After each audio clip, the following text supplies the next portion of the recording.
ফেরাউনের স্ত্রী। এই মহিলা অনেক দামি মহিলা, মুসা আলাইহিস সালামের পালক মা। সুবহানাল্লাহ পড়েন। নিজের সন্তান ছিল না, সাইয়েদনা মুসা আলাইহিস সালামকে মায়ের মতো লালন পালন করেছেন। গোপনে গোপনে মুসা আলাইহিস সালামের উপর ঈমান এনেছেন। গোপনে গোপনে রাত্রিবেলা তাহাজ্জুদ পড়ে চোখের পানি ছেড়ে চাইতেন কার কাছে? ফেরাউনের বউ আর ফেরাউনের ফিনান্স মিনিস্টার, অর্থমন্ত্রীর বউ, দুইজন লুকিয়ে কালিমা পড়ে মুসলমান। ফেরাউন কিছু জানে না। সুবহানাল্লাহ। কি আল্লাহর খেলা! ফেরাউন লক্ষ লক্ষ বনী ইসরাইলের ছোট্ট বাচ্চাকে জবাই করেছে একটা বাচ্চাকে ঠেকানোর জন্য। নাম কি? মুসা। আর ফেরাউনের ঘরে আল্লাহ মুসাকে বড় করলেন। কোন সুবহানাল্লাহ! লুকিয়ে লুকিয়ে ঈমান আনলো। ফেরাউনের বউ আসিয়া, অর্থমন্ত্রীর বউ, দুইজন মিলে ফেরাউনের কাছে ঘটনা পৌঁছে গেল, খবর পৌঁছে গেল। ফেরাউন ডেকে পাঠালো। দুধের বাচ্চাকে নিয়ে ফেরাউনের অর্থমন্ত্রীর বউ হাজির। কুখ্যাত সন্ত্রাসী ফেরাউনের নিজের বউ আসিয়াও হাজির। ফেরাউন বলে, এক আল্লাহর উপর কুফরির ঘোষণা দে, আল্লাহকে ভুলে যা, আমার পায়ের সামনে সেজদা দে, আমি মাফ করে দেব। আসিয়ার এক কথা, জীবন যাবে কিন্তু ঈমান যাবে। ফেরাউনের অর্থমন্ত্রীর স্ত্রীরও এক কথা, যে আল্লাহর কাছে আমরা মাথা নত করেছি, পৃথিবীর কোন শক্তির কাছে ওই মাথা আর নত হতে পারে না। ফেরাউন বলল, তাই নাকি? দেখি তোদের ঈমানের পাওয়ার কত বড়। অর্ডার করলো বিশাল বড় পাতিল নিয়ে আসো, কড়াই নিয়ে আসো, কড়াই ভর্তি তেল গরম করতে শুরু করো। টকবক টকবক করে কড়াইয়ের মধ্যে গরম তেল। ফেরাউন বলে, ও অর্থমন্ত্রীর স্ত্রী, তোমারে অনেক ভালো জানতাম, এখনই আমার পায়ের সামনে সেজদায় লুটিয়ে পড়ো, আল্লাহরে ছাড়ো, আমি তোরে ছেড়ে দেব। অর্থমন্ত্রীর বউ বলে, এত সোজা না। সুবহানাল্লাহ বলে। কি ঈমান? ঈমানের পথে অবিচল থেকে আমার মরণ যেন হয়, তোমারই কাছে মিনতি আমার, তোমারই কাছে মিনতি আমার, মহামহিম দয়াময়, ঈমানের পথে অবিচল থেকে আমার মরণ যেন হয়। পড়েন আমিন। আবার পড়েন আমিন। এক কথা, আল্লাহর সামনে মাথা নত করেছি, কারো সামনে করব না। ফেরাউন অর্ডার দিল, এই মহিলার দুধের বাচ্চাটারে টান দিয়ে আন, টকবক তেলের মধ্যে, কড়াইয়ের মধ্যে গরম তেলের মধ্যে ছেড়ে দে। মায়ের চোখের সামনে দুধের বাচ্চাকে গরম তেলের মধ্যে ছাড়ে। হিসাবটা কি সহজ নাকি? কথা বলেন। চিৎকার দিয়ে মা কেঁদে ওঠে, ছেড়ে দাও। ফেরাউনের নির্দয় অন্তরে দয়া হয় না। দুধের বাচ্চাটারে তেলের মধ্যে ছেড়ে দেওয়ার পরে মুহূর্তের মধ্যে ছেলেটা রোস্ট হয়ে যায়। কিন্তু ছেলেটা হাত উঁচু করে ডেকে বলে, মা ভয় পেও না, তোমরা দেখো টকবগে কড়াইয়ের ভেতরে তেল, আসলে মা এটা আগুন না, এটা জান্নাতের বাগান। ও মা, ফেরাউনের দিকে তাকাস না রে মা, আমার মতো দৌড় দিয়ে তেলের মধ্যে ঝাঁপ দে। আল্লাহু আকবার। ফেরাউনের অর্থমন্ত্রীর বউয়ের ঈমান দ্বিগুণ হয়ে যায়, তিনগুণ হয়ে যায়। সে বলে, ফেরাউন, গোটা পৃথিবীটারে এক পাশে করতে পারবি, কিন্তু আমার মাথাটা তোর পায়ের সামনে নোয়াতে পারবি?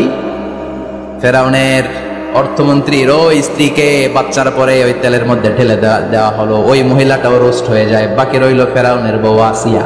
কি নাম? আসিয়া কিন্তু দৃশ্যটা দেখেছে, চাক্ষুষ মৃত্যু দেখেছে দুইজনের।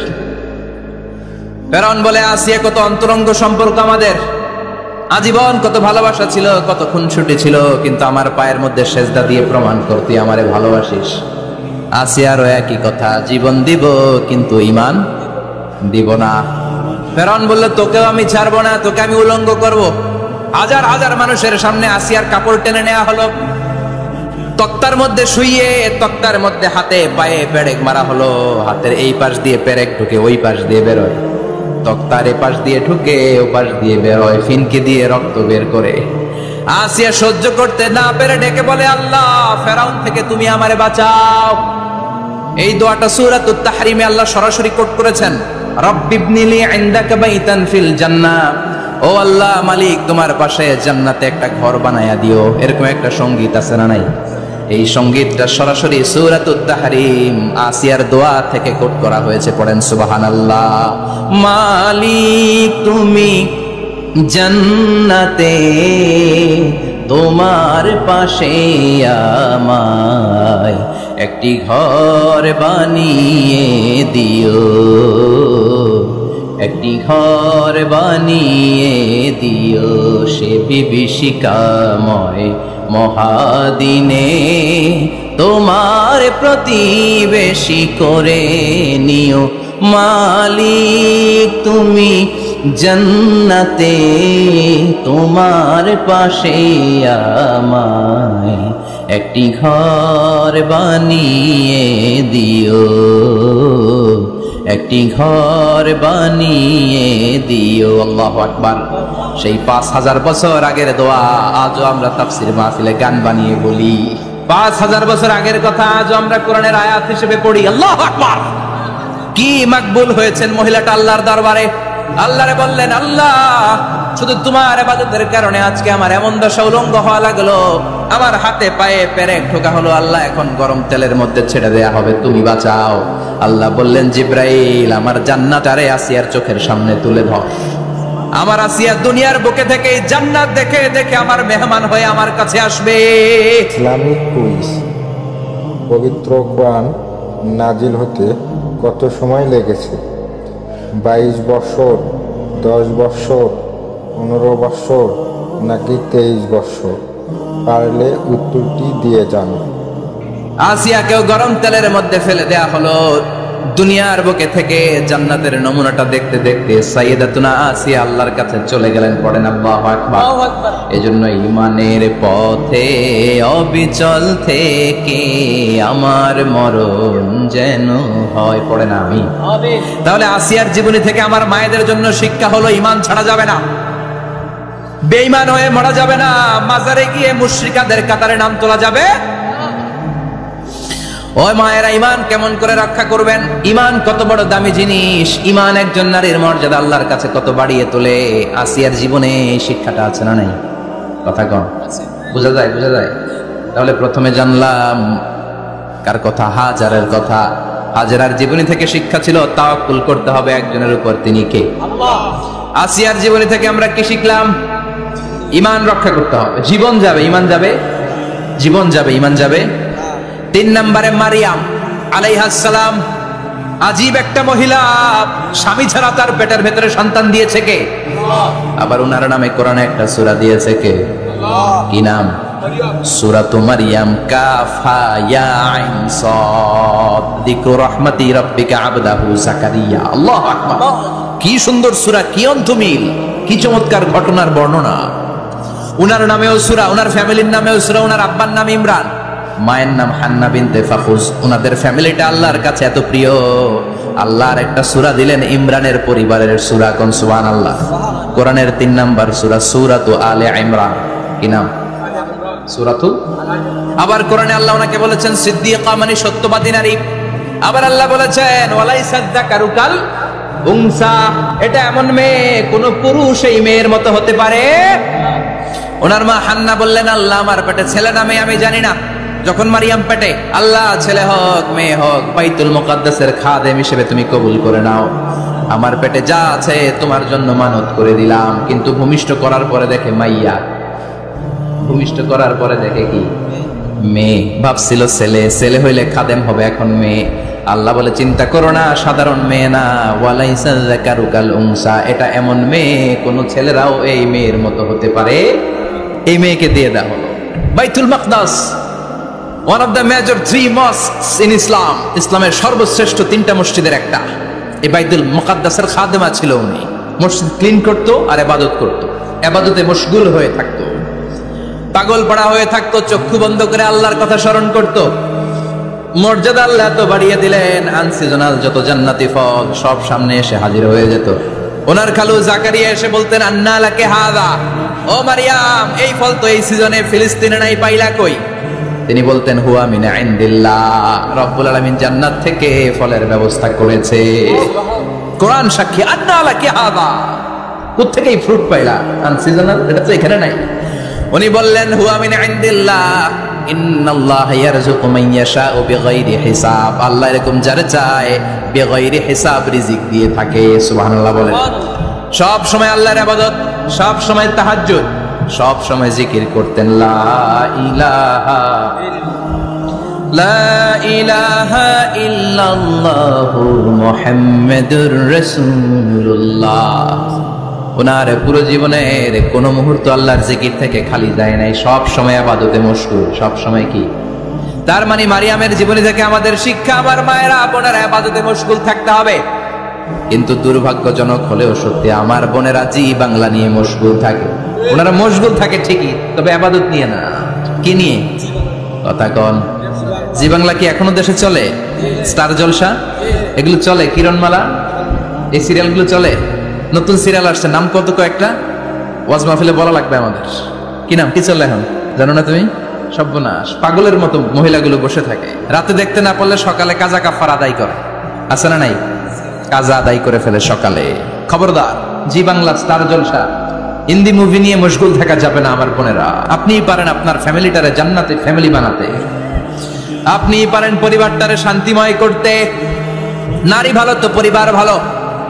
এজন্য মারিয়াম আলাইহিস সালামের জীবনী থেকে আমার বোনদের জন্য শিক্ষা, ঘরের সব কাজ শেষে অবসর যেই সময়টা পাবো ইবাদতে মশগুল হয়ে যাব, ঠিক কিনা? ইবাদতে মশগুল থাকার দরকার আছে না নাই?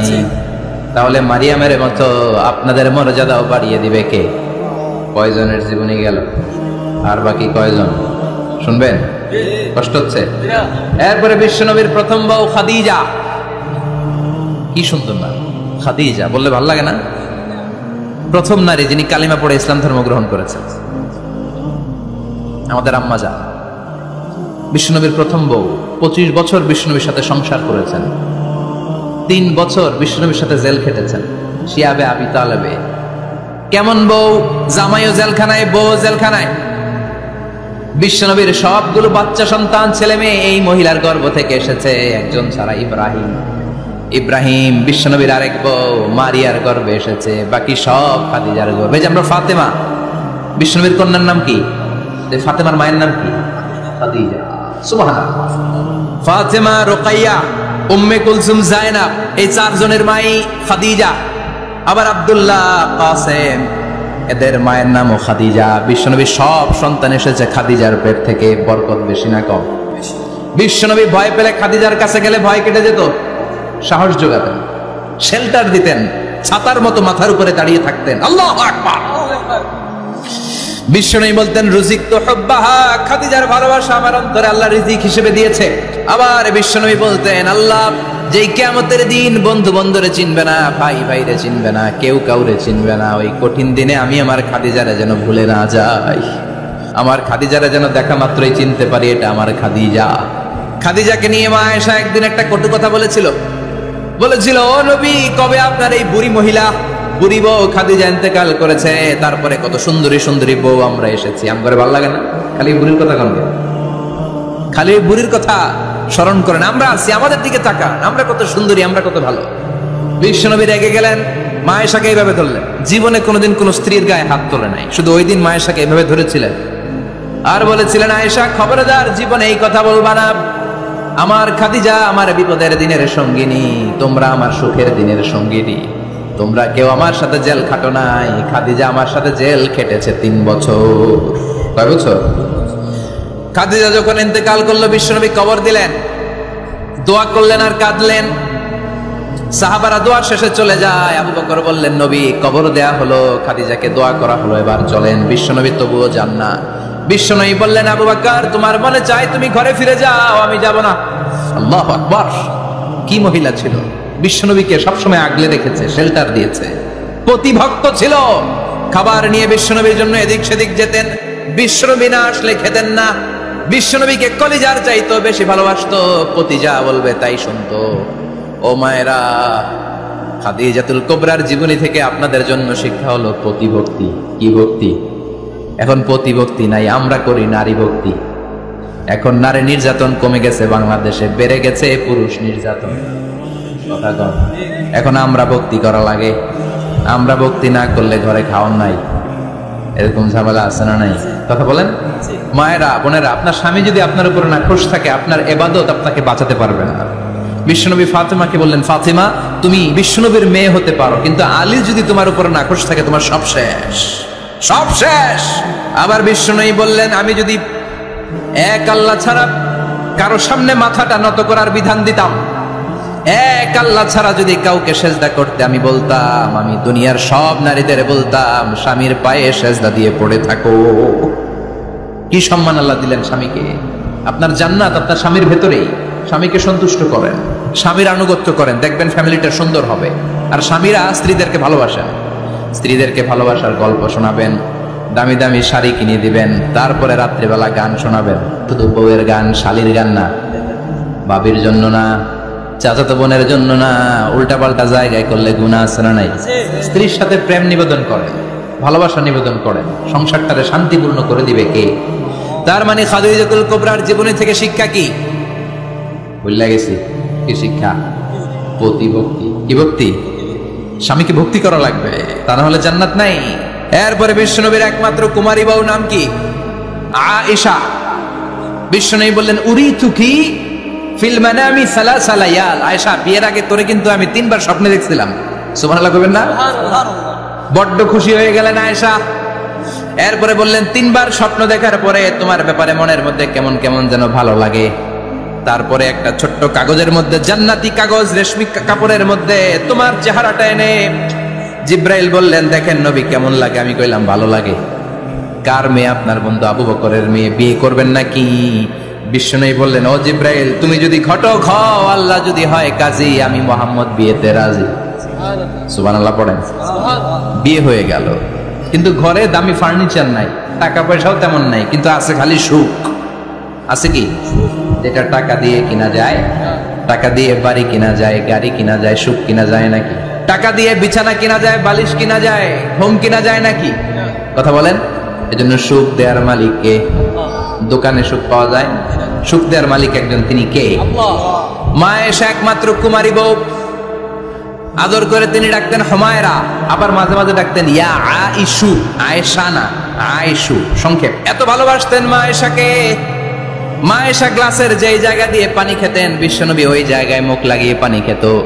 মা এসা গোশতকে হাড্ডি ফেলে দিলে বিশ্বনবী ওই হাড্ডিটা নিয়ে চষতে শুরু করে দিত। এক বালতি থেকে পানি নিয়ে 2 জনে গোসল করত। আবার বিশ্বনবীর সাথে সাথে মাঝে মাঝে বায়না ধরতো, মাঝে মাঝে রাগও করতো। সুবহানাল্লাহ কোন? স্বামী স্ত্রীর মধ্যে একটু রাগ আছে না নাই? রাগ থাকলে ওইটারে আবার ভালোবাসায় পরিণত করে দেয় কে? রাগ না থাকলে ভালোবাসা তো ভালোবাসাই না, রাগ থাকতেই হবে, তাইলে ভালোবাসার মর্ম বোঝা যায়। চিল্লায় বলেন ঠিক কিনা? ক্ষুধা না থাকলে খাবারের মর্যাদা বোঝা যায় না। সারাদিন পেট ভরা, খাওয়ার মজা বুঝবেন? ক্ষুধা, প্রচন্ড ক্ষুধা, তৃষ্ণার্ত, লেবুর শরবত পাইলে অমৃতের মতো লাগে। প্রচন্ড ক্ষুধা, হাজি বিরিয়ানি পাইছেন 1 প্লেট, ইচ্ছে মতো খাবেন, কিন্তু পেট ভর্তি, হাজি বিরিয়ানি খাওয়া যাবে? এজন্য রাগ না থাকলে ভালোবাসা যে কত দামি, ভালোবাসা যে আল্লাহর পক্ষ থেকে কত বড় নেয়ামত বোঝা যায় না। মাঝে মাঝে মা আয়েশা রাগ করতেন, শুনতেছেন? বিশ্বনবী বলেন আয়েশা, কখন তুমি রাগ করো, কখন তুমি আমারে ভালোবাসো আমি বুঝি। সুবহানাল্লাহ পড়েন। মা আয়েশা বললেন কেমনে বুঝেন? বিশ্বনবী বললেন যখন তুমি রাগ করো তখন নামাজের পরে দোয়ার মধ্যে বলো, ও ইব্রাহিম আলাইহিস সালামের আল্লাহ, আপনি আমার উপর দয়া করেন। তার মানে তুমি রাগ করে আছো, আমার নাম নাও নাই। আর যখন আমার উপর খুশি থাকো, নামাজের পরে দোয়াতে বলো, মুহাম্মদ সাল্লাল্লাহু আলাইহি ওয়াসাল্লামের আল্লাহ, আপনি আমাদের উপর রহমত করেন। তার মানে খুশির সময় তুমি আমার নাম নাও, রেগে গেলে অন্য নবী দিয়ে দোয়া সেরা দাও, রেগে গেলে আমার নামটা নাও না। মা এসে বলে নবী গো, আমি তো শুধু নামটাই মুখ দিয়ে নেই না, কিন্তু কলিজা থেকে তো আপনারে বাদ দিতে পারি না। আল্লাহু আকবার! কি ভালোবাসা! মা এসে বলতেন আমি যখন বিশ্বনবীর সাথে শীতের রাতে এক ল্যাপের নিচে ঘুমাতাম, তখনও জিব্রাইল অভিনাজিল করত। সুবহানাল্লাহ নাই? কোন স্ত্রীর সাথে অন্তরঙ্গ বসবাসের সময় কোরআনের অভিনাজিল হতো না। একমাত্র মা আয়েশার সাথে যখন এক বিছানার এক ল্যাপের নিচে 2 জন শুয়ে আছে, কোরআনের আয়াত নাজিল করছে কে? আবার মা আয়েশা বলছেন আমার কারণে ও মুসলিম উম্মাহ তোমরা তায়াম্মুমের বিধান পেয়েছো। ফাতায়াম্মামু সাঈদান তাইয়্যিবা। মা আয়েশা একটা যুদ্ধে গিয়েছিলেন, যুদ্ধ থেকে ফেরার পথে মা আয়েশার গলার লকেট নাই। মাঝে মাঝে হয় না, মহিলা গলার লকেট পায় না, পুরা বাড়ি আগুন করে ফেলাইছে, লকেট নাই, লয়ে গেল রে, নিয়ে গেল রে, হারাইলাম রে। মা আয়েশার লকেট নাই। লকেট হারানোর পরে মা আয়েশা কান্নাকাটি। বিশ্বনবী বললেন থামো, অনেকক্ষণ থামার পরে লকেট খুঁজে পায় না, সবাই খোঁজাখুঁজি, লকেট কই, লকেট কই, লকেট খুঁজে পায় না। ওদিক দিয়ে মাগরিবের নামাজের সময়ও শেষ, নামাজের সময় শেষ। আর যেই জায়গায় লকেট খোঁজার জন্য থামা হয়েছে ওই জায়গায় আবার পানি নাই, পানি সামনে, পানির দিকেও যেতে পারে না, লকেটও খুঁজে পায় না, নামাজও পড়া যায় না। সব সাহাবীরা মিছিল শুরু করছে, আবু বকর রে ধর ধর ধর, আবু বকর রে ধর। আবু বকরের মেয়ের কারণে নামাজ আমাদের চলে যাচ্ছে। সাইয়েদনা আবু বকর ঘটনা বেসামাল দেখে আয়েশার কাছে গেল, যে দেখে বিশ্বনবী মা আয়েশার কোলের মধ্যে, ল্যাপের মধ্যে মাথা দিয়ে শুয়ে আছে। রাগের চোটে বুখারীর বর্ণনা, আঙ্গুল নিয়ে মা আয়েশার পেটের মধ্যে দিল এক খোঁচা। লকেট হারাইলি কেন ক? তোর জন্য বাইরে মিছিল চলে, তোর জন্য বাইরে সব সাহাবারা বলে নামাজ পড়তে হবে, সময় নাই। ও আবু বকর, আপনার মেয়ের কারণে এই কাণ্ড। খাসরা মানে কুমর। আবু বকর মা আয়েশার খাসরাতে এত জোরে গুতা মেরেছেন, মা আয়েশা বললেন এই গুতার কারণে আমি অনেক দূরে চলে যাওয়ার কথা ছিল ব্যথার চোটে, কিন্তু যাই নাই, কারণ কোলে কে? কোলের মধ্যে বিশ্বনবীর মাথা, নড়ে গেলে বিশ্বনবীর ঘুম ভেঙে যাবে, ব্যথাটা হজম করেছি, নড়ি নাই। আল্লাহ তখন আয়াত নাজিল করলেন, ফালাম তাজিদু মাআন ফাতায়াম্মামু সাঈদান তাইয়্যিবা। ও সাহাবারা, মিছিল বন্ধ করো। কোন নারীর বিরুদ্ধে মিছিল করো? এই নারীর সাথে তো বিয়ে আমি সরাসরি বিশ্বনবীর দিয়েছি। যাও, ওজুর জন্য টেনশনে ছিল, টেনশনের দরকার নাই। আয়েশার কারণে আজকে নতুন করে একটা বিধান দিলাম, আজ থেকে যদি ওজুর পানি না পাওয়া যায়, বালুর মধ্যে 2 হাত বাড়ি মেরে তায়াম্মুম করো, নামাজ পড়ে নাও, কবুল করে নিবে কে? এই মা আয়েশার লকেট হারানোর কারণে তায়াম্মুমের বিধান নাজিল হয়েছে। কোন সুবহানাল্লাহ। আচ্ছা, বলতেন ও উম্মতেরা, জেনে রাখো যে তায়াম্মুম করো, এটা কিন্তু আমার কারণে পাইছো। সুবহানাল্লাহ কোন? আবার মা আয়েশা বলতেন, আমার কোলে মাথা রেখে বিশ্বনবী শেষ নিঃশ্বাস ত্যাগ করেছে, আবার আমার ঘরের মধ্যেই বিশ্বনবীর কবর। সুবহানাল্লাহ। বিশ্বনবীর কবরটা কিন্তু মা আয়েশার ঘরের মধ্যে, এখনো বিশ্বনবীর কবর যেই জায়গায়, এই জায়গায় মা আয়েশার ঘর ছিল। সুবহানাল্লাহ কোন? 2210টি হাদিস বর্ণনা করেছে। কত? কথা কন? 2210টা। ফ্যামিলির হাদিস বর্ণনার জন্য মা আয়েশাকে আল্লাহ তাআলা বিশ্বনবীর ট্যাপ রেকর্ডার বানিয়ে পাঠিয়েছেন। যাই বিশ্বনবী বলতেন ট্যাপ রেকর্ডের মতো রেকর্ড করে সব সাহাবীদের কাছে বর্ণনা করতেন। কত কবিতা উনি নিজে জানতেন, নিজেই জানে না। কত মাসালা যে জানতেন তার কোনো হিসাব নাই। ইলমুল ফারায়েজ, বাপ মরলে ছেলে মেয়ে থাকলে কে কতটুকু সম্পদ পাবে, মা আয়েশার চেয়ে এই বিধান মদিনায় কেউ জানতো না। বিশ্বনবীর ইন্তেকালের পরে সাহাবাদের মধ্যে কোনো মাসালা নিয়ে কনফিউশন হলে সব সাহাবারা আম্মা জান আয়েশার কাছে এসে সলিউশন নিয়ে যেতেন। সুবহানাল্লাহ কোন? বিশ্বনবী যা বলেছেন সব মুখস্থ রেখেছেন, সব জ্ঞানের কথা ছড়িয়ে দিয়েছেন, সব সময় পড়াশোনা করতেন। সুবহানাল্লাহ। তার মানে মা আয়েশার জীবনী থেকে আপনাদের জন্য শিক্ষা হচ্ছে জ্ঞানার্জন, জ্ঞানানুরাগী হতে হবে। কি হতে হবে? জ্ঞানানুরাগী। বুখারীর বঙ্গানুবাদ পাওয়া যায়, কোরআনের বঙ্গানুবাদ পাওয়া যায়, ইসলামিক অনেক ভালো ভালো রাইটারের বই পাওয়া যায়, ঠিক কিনা? এগুলো পড়ার দরকার আছে না নাই? অনেকে বলে হুজুর আমার ছেলেটা মোবাইল ছাড়া কিছু বোঝে না। কি কয়? মোবাইল ছাড়া কিছু বোঝে না। হুজুর মোবাইল দিলে ঠান্ডা, মোবাইল নিলে কান্দে, এরকম আছে না নাই? এর কারণ হাজব্যান্ড ওয়াইফ দুইটার কাছে সবসময় মোবাইল। কথা কর। বাবার কাছেও মোবাইল, মায়ের কাছেও মোবাইল, তো ছেলে মোবাইলের জন্য কাঁদবে না তো কি করবে? বাবার হাতেও যদি বই থাকে, মায়ের হাতেও যদি বই থাকে, ছেলে মোবাইল চাবে নাকি? ছেলেও চাবে বই, ছেলে চাবে কি? কথা বুঝতে পেরেছেন? এই জন্য জ্ঞান অনুরাগী হতে হবে মা আয়েশার মতো। মা আয়েশা 2210টা হাদিস মুখস্থ করেছে, আপনি কয়টা করছেন? উনি পারলে আপনি পারবেন না কেন? মায়েরা শুনতেছেন তো? আশা করি আপনারা শুনতেছেন। তাহলে মা আয়েশার জীবনী থেকে আমরা শিক্ষা পেলাম জ্ঞান চর্চা করতে হবে। সর্বশেষ কোন নারী? কথা কন। ফাতিমা রাদিয়াল্লাহু তাআলা আনহা, বিশ্বনবীর কলিজার টুকরা। চাচাতো ভাই আলীর সাথে বিয়ে হলো। আলী যখন প্রস্তাব দিল ফাতেমার কাছে, যে বলে ও ফাতেমা রাজি আছো কিনা? চুপচাপ, কথা কয় না। বিশ্বনবী বুঝলেন রাজি, দুইজনকে বিয়ে পড়িয়ে দিলেন। বিয়ে পড়িয়ে দুইজনকে দাঁড় করিয়ে দিয়ে বিশ্বনবী ওযু করলেন। ওযু করার পরে সামান্য কিছু ওযুর পানি ছিল আলীর মাথার মধ্যে ছিটিয়ে দিলেন, বরকতের পানি। সুবহানাল্লাহ কইবেন না? সুবহানাল্লাহ। ওযু করে সাইয়েদনা আলীর মাথার মধ্যে ছিটিয়ে দিলেন আর দোয়া করে দিলেন, বারাকাল্লাহু লাকুমা ওয়া বারাকা আলাইকুমা ওয়া জামাআ বাইনাকুমা ফি খাইর। আল্লাহ তোমাদের দুইজনকে বরকত দিয়ে দাম্পত্য জীবন শুরু করার তৌফিক দান করুক। আবার দোয়া করলেন, আল্লাহুম্মা বারিক লাহুমা ফি বিনাইহিমা, ওদের সম্পর্কে বরকত দেন। ওয়া নাসালিহিমা শিবলিহিমা, ওদের গর্ভে যে সন্তান আসবে এগুলোর শ্রেষ্ঠ সন্তান বানান। 1 বছরের ব্যবধানে ঘরটাকে আলোকিত করে প্রথম সন্তানের জন্ম হাসান। সুবহানাল্লাহ।